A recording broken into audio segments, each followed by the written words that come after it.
My colleague just said that you should be held in contempt of Congress, and that is quite rich, because the guy who's leaving the hearing room right now, Mr. Jordan, is about 500 days into evading his subpoena. About 500 days.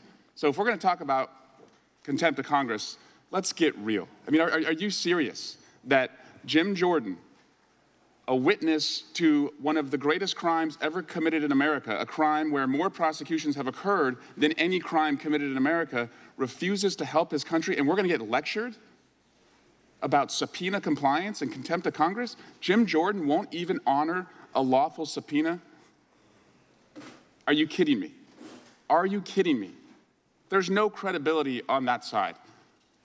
Mr. Attorney General, you are serious, they are not. You are decent, they are not. You are fair, they are not.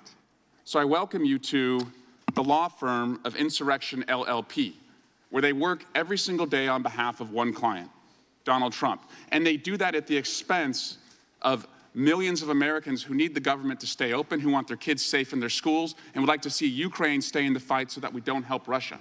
That's the expense that this nonsense, this clown show, I'd call it a clown show, except they actually have real responsibilities that affect real Americans.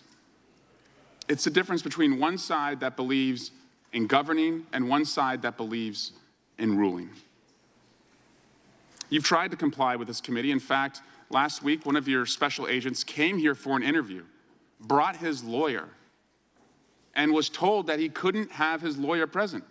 Mr. Jordan, who tells all of us he knows so much about the Constitution, wouldn't afford one of your employees one of the basic constitutional rights to have a lawyer present. In fact, they threatened to call the Capitol Police and arrest a lawyer that was brought. Are you familiar with that standoff that occurred last week, Mr. Attorney General?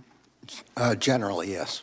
Well, your office also sent a letter detailing it, that you were willing to comply, but you'd like him to have a lawyer, and I'd like to submit that to the record with unanimous consent. Without objection. Who appointed Mr. Weiss? Mr. Trump was the last person who appointed Mr. Weiss to the position of U.S. Attorney. I appointed him to the position of Special Counsel last month. Who initially appointed John Durham?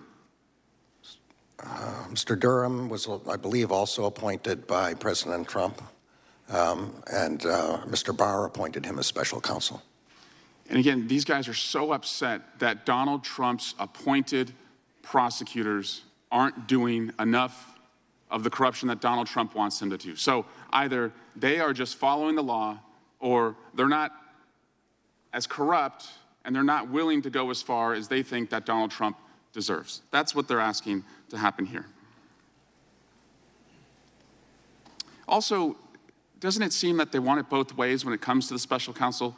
A lot of questions suggested that the special counsel should be independent, but when they didn't like the direction of the special counsel, you were asked why you didn't interfere more or involve yourself more or investigate more. Did you get that sense that you're kind of stuck here?